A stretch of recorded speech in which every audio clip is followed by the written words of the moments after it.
नमस्कार. परत एकदा सखी स्पंदने या यूट्यूब चॅनलवर आपले मनपूर्वक स्वागत आहे. प्रीतीचा गंध बावरा भाग 3 नुकताच पोस्ट करून झालाय. आज आपण पुढील भागाकडे वळणार आहोत, परंतु तत्पूर्वी वाचक मित्रांनो, तुम्ही सखी स्पंदने या यूट्यूब चॅनलवर नवीन असाल तर तात्काळ या यूट्यूब चॅनलला सबस्क्राईब करा व बेल आयकॉनवर क्लिक करा, जेणेकरून तुम्हाला अपडेट्स मिळत राहतील. शिवाय व्हिडिओ अर्धवट सोडून न जाता शेवटपर्यंत पहा आणि लेखन व अभिवाचन आवडल्यास व्हिडिओला लाईक करा, कॉमेंट्स करा आणि तुमच्या इतर वाचक मित्रांना शेअर करा. चला तर आता लगेच कथेकडे वळूया. प्रीतीचा गंध बावरा भाग 4. लेखिका अनामिका, अभिवाचक सेजल पुंजे. मी मिथीला म्हणताच आता त्याने माझ्या डोळ्यात रोखून पाहिले. जरा वेळ विचार करून शेवटी त्याने बोलायला सुरुवात केली. कबीर सिंग मैं ही हूं. तुम हो? मी जरा अविश्वासाने विचारले. हाँ, तुम्हारे सामने बंदा खड़ा है. तो रिलॅक्स होऊन जरासं हसत म्हणाला. हसन भाई, 2 चाय और 2 समोसे, त्याने हात वर करून सांगितले. अरे मुझे नहीं चाहिए, मी म्हणेपर्यंत त्याने समोश्याची प्लेट माझ्या हातात दिली. जब सरदार खिलाते हैं तब ना नहीं बोलना चाहिए, तो हसून म्हणाला. माझ्या पोटात तसेही एव्हाना कावळे ओरडत होतेच. न बोलता खायला सुरुवात केली. समोसा चहा संपवून आम्ही दोघे ऑफिसमध्ये गेलो. मैं नीलू, मतलब नीलांबरी, मुंबई से आई हूँ, मी समोरच्या खुर्चीत बसत म्हणाली. तुम्हारे जैसे और बहुत सारे रिपोर्टर्स यहाँ आके गए, लेकिन मैंने किसी को घास नहीं डाली. गंधार ने उसका पता बताने से मना किया हुआ है. वो किसी से भी नहीं मिलता, लेकिन तुम आंटी का मैसेज लेकर आई हो, इसीलिए सुन रहा हूँ. हाँ, मुझे गंधार से मिलके पर्सनली बात करनी है. तुम मैसेज नहीं दे सकते. देखो, ये उसकी माँ ने उसे देने के लिए दी है. इतकं बोलून मी पर्समधून अंगठी काढून टेबलवर ठेवली. त्याने अंगठी हातात घेऊन नीट बघितली. सोन्याची अंगठी आणि आत लिहिलेली अक्षरे बघून त्याने अंगठी परत दिली.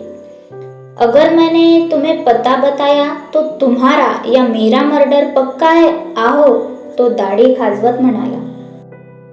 एक काम कर सकते हैं, मैं तुम्हारी कोई टैक्सी हायर करती हूँ. तुम उसे बोल देना ड्राइवर लेके गया करके. मी त्याला ऑप्शन सुचवायचा प्रयत्न केला. अभी तो एक भी गड्डी खाली नहीं है, सिर्फ वो जिप्सी छोड़कर. लेकिन वो भी इतना नहीं चलेगी. ऊपर से उधर जोरों की बारिश और बर्फबारी हुई है. रोड पर बर्फ गिरी है, इसीलिए सारे रोड्स भी बंद हैं. तो कम्प्युटर ऑन करत म्हणाला. शिट, मलाही यायला हीच वेळ मिळाली होती. मी स्वतःलाच 4 शिव्या घातल्या. कबीर, प्लीज कुछ करो, मेरा आज ही उससे मिलना बहुत जरूरी है. एक ही ऑप्शन है. हम यहाँ से ये जिप्सी लेके निकलते हैं. सांगला में मेरा घर है, वहाँ जिप्सी रखेंगे और चिटकुल तक मेरी बुलेट लेके जा सकते हैं. लेकिन इतनी दूर बाइक पर मैंने कभी ऐसा ट्रॅव्हल नहीं किया. एव्हाना माझा शूरपणाचा आव गळून पडायला लागला होता. देखो, अगर तुम गंधार तक पहुंचना चाहती हो तो सिर्फ यही एक रास्ता है. मुझसे डरो मत. ये मेरा लाइसेंस चेक कर लो. अब डर तो मुझे लग रहा है वैसे. गंधार मुझे मार डालेगा. त्याने वॉलेटमधून लायसन्स काढून माझ्याकडे दिले. मी वाचून ते परत केले. जाना तो पडेगा. ठीक है, मी खोल श्वास घेत म्हणाले. चलो चलते हैं. मैं पहले उसे बताता हूँ, फिर निकलते हैं. कितनी बर्फ गिरी है वो भी जानना पड़ेगा. खिशातून सेलफोन बाहेर काढत तो म्हणाला. उसे कॉल कैसे करोगी? नेटवर्क नहीं होगा ना?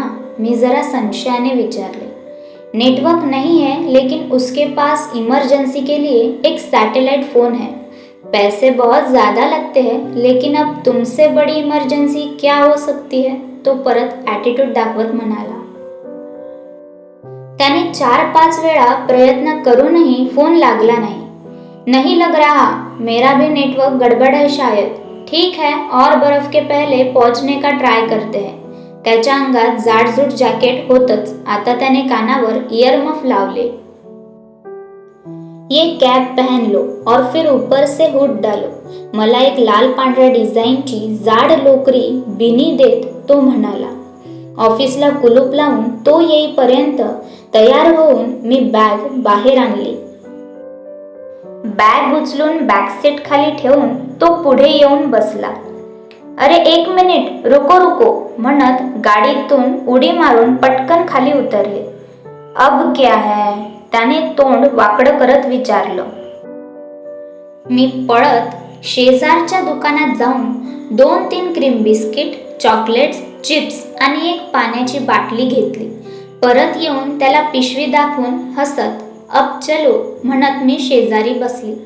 2-3 वेळा खरफस असे चित्रविचित्र आवाज करत एकदाची ती जिप्सी सुरू झाली. शिमल्याच्या बाहेर पडल्या पडल्या बारीक बारीक वळणदार डोंगरावरची माती घसरलेले रस्ते, इकडे तिकडे उन्हात चमकणारी ओलेती हिरवी पोपटी सुचिपर्णी झाडे, त्यात मध्येच एखादे लाल भडक सफरचंदांनी लगडलेले झाड, रस्त्याकडेला मळलेला काळपट भुशासारखा बर्फ, दरीत दिसणारी कुठल्या तरी खेड्यातली लेगो सारखी रंगीबेरंगी घरं, त्यातल्या कुठल्या तरी घरातून निघणारी धुराची एक बाळसेदार रेघ, हे दृश्य थोड्याफार फरकाने 10 किलोमीटर गेले तरी कायम होते. 9ला निघालो असलो तरी बर्फामुळे सांगलापर्यंत पोहोचायला जवळजवळ 3 ते 4 वाजणार होते आणि तिथून 1.5-2 तासात त्याच्या केबिनपर्यंत. माझ्या चेहऱ्यावर आता आनंद, उत्सुकता, भीती सगळ्यांचं मिश्रण होतं. कबीर प्लीज साईड में रोको 1 मिनिट. त्याने लगेच गाडी थांबवली. कशीबशी उतरत रस्त्याकडेला जाऊन पोटातल्या मळमळीला वाट करून दिली आणि खळखळून चूळ भरली. सॉरी, ऐसे रोड्स की आदत नहीं है. त्याच्याकडे बघून मी कसंबसं हसले. होता है, अब ठीक हो. त्याने माझ्या हातात 2-3 पॉपिन्सच्या गोळ्या ठेवल्या. पॉपिन्स, मुझे वो पर्पल चाहिए, मी हसून म्हणाली आणि त्याने गाडी पुन्हा सुरू केली. रात्रीचा सगळा प्रवास आता माझ्या अंगावर आला होता. सीट बेल्ट लावून मी मागे डोके टेकून डोळे मिटले. म्युझिक चलाओ, लेकिन एक ही सीडी है, वो भी पंजाबी. तो वळून बघत म्हणाला. कुछ भी चलेगा, मुझे सोना है अब, मिटल्या डोळ्यांनीच म्हणाली. त्याने सीडी लावून आवाज अगदी कमी केला. जिप्सी हळूहळू रब्बी शेरगिलच्या बुल्ला की जाना मैं कौन च्या आवाजाने भरून गेली. मी डोळे उघडून थँक गॉड मुझे लगा हनी सिंग होगा म्हटल्यावर तो जोर जोरात हसला. इसके बाद हो भी सकता है म्हणून तो परत हसायला लागला. मी तोंड वाकडं करून दाखवलं आणि पुन्हा डोळे मिटले. नीलांबारी, माझ्या कानाजवळ येणाऱ्या हाकाऱ्यांनी मला जाग आली. लडकी हो या कुंभकर्ण, 10 बार चिल्लाया तब जाके तुम उठी हो. मी डोळे चोळत जांभई देत त्याच्याकडे पाहिले. गाडी रस्त्याकडेला थांबलेली होती. हम सांगला पहुंच गए हैं. शुक्र है रास्ते में बर्फ नहीं मिली, तो जल्दी पहुंच गए, लेकिन आगे बर्फ गिरने वाली है. हमें जल्द से जल्द निकलना है. हम गांव के अंदर नहीं जा रहे, नहीं तो मेरी माँ और बीबी जी तुमको खाना खिला के ही छोड़ेंगे. इतना टाइम नहीं है. मेरा छोटा भाई बुलेट लेके आ रहा है. यहाँ से जिप्सी उसे दे देंगे और हम चिटकुल के लिए निकलेंगे. तो सांगत असतानाच बाहेर त्याचा भाऊ येऊन थांबला. तो उतरून भावाला भेटेपर्यंत मी गाडी मागे जाऊन बॅग काढली आणि बुलेट जवळ जाऊन थांबली. कबीर किल्ली हातात फिरवत माझ्याजवळ आला आणि माझी बॅग उचलून दोरीने कॅरियरला बांधून टाकली. बुलेटवर बसून निघाल्यापासून हेल्मेटमुळे माझा चेहरा सुरक्षित होता, पण भनानणारा वारा आणि जोरदार टाचणीसारखा टोचणाऱ्या पावसाने हुडहुडी भरली होती. वळणदार रस्ते इथेही होतेच, पण इथे जेमतेम एक गाडी जाण्याएवढा बारीकसा रस्ता. एका बाजूला कधीही दगडमाती अंगावर कोसळेल असे डोंगर आणि एकीकडे प्रचंड खोल दरी. मी अजिबात इकडे तिकडे न बघता समोर रस्त्यावर फोकस करत होती.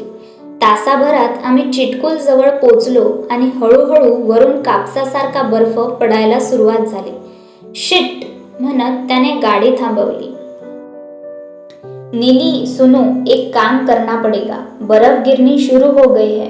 मैं और रुक नहीं सकता. लौटना पड़ेगा, नहीं तो रोड बंद हो जाएगी. तो उतरून पटापट माझी बॅग सोडवायला लागला. लेकिन आदित्य का घर कहाँ है? तुमने घर तक छोड़ने का प्रॉमिस किया था. मी कमरेवर हात ठेवून ओरडत होती. आता वाऱ्याचे रूपांतर हळूहळू वादळात होत होते. अरे सुनो तो, घर यही पास में है. हार्डली 500 मीटर होगा. वो ब्रिज दिख रहा है, वो क्रॉस करो और सीधे चलती जाओ. डेड एंड आएगा, वही उसका घर है. मैं ब्रिज पर बाइक नहीं ला सकता, बर्फ जमी है. स्लिप होने का खतरा है. प्लीज तुम्हें चल के जाना पड़ेगा. और कोई ऑप्शन नहीं है. वाऱ्यातून तो ओरडून बोलत होता. मी उजवीकडे पाहिले. फसफसून वाहणाऱ्या नदीवर हिरव्या रंगाचा लोखंडी पूल होता आणि पुला पलीकडे काळोखे निबिड जंगल. एव्हाना माझे हातपाय थंडीने बधीर व्हायला लागले होते. डरना मत, कुछ नहीं होगा. जल्दी जाओ, मैं कल शाम तक तुम्हें वापस लेने आता हूँ. बाय बाय, तो बाईक वळवत म्हणाला. ठीक है, बाय, कुडकुडत माझ्या तोंडातून शब्द फुटत नव्हते. मी बॅग खेचत ब्रिजवर गेले. त्याने म्हटल्याप्रमाणे तिथे बर्फ जमलाच होता. मी हळूहळू ओपन सँडल्समुळे जितकं पटापट चालता येईल तेवढं चालत पुढे कच्च्या रस्त्यावर पोहोचली. तिथे बर्फात पाय रुतत होते आणि त्याच वेळी घसरतही होते. वरून जोरदार वारा आणि बर्फाचा मारा सुरूच होता. एव्हाना माझं जॅकेट आणि जीन्स पूर्ण भिजून बर्फ व्हायला लागला होता. समोर अंधार पडायला लागल्यामुळे बर्फातून हातभर अंतरावरचेही काही दिसत नव्हते. काळोखात जोरजोरात हलणारी काळपट झाडे बघून भीती वाढत होती. गुर्र, अचानक माझ्या उजवीकडून गुरगुरल्याचा भयानक आवाज आला. मी त्या दिशेला मान वळवली तर एक लांडगा दबा धरून टोकदार सुळे दात विचकत माझ्याकडे रोखून पाहत होता. कुठल्याही क्षणी हा उडी घेत आपल्यावर येऊ शकतो या विचाराने किंचाळून मागे मागे जायला लागले. माझी हालचाल बघून तोही हळूहळू माझ्या दिशेने यायला लागला. त्याच क्षणी माझे सँडल्स बर्फावरून घसरले आणि मी तशीच पाठीवर कोसळले. किंचाळत मी डोळे घट्ट मिटून घेतले. एव्हाना माझ्या चेहऱ्यावर आणि पापण्यांवरही बर्फ जमू लागला होता क्रमशः.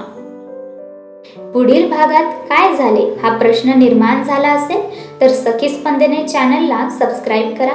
पुढील भाग पोस्ट झाल्यावर तुम्हाला आपोआप नोटिफिकेशन येईल. तसेच व्हिडिओ शेवटपर्यंत पाहिलाच आहे तर एक लाईक आणि कॉमेंट नक्की करा. चला तर मग आता मी तुमची रजा घेते. काळजी घ्या. Stay tune. धन्यवाद.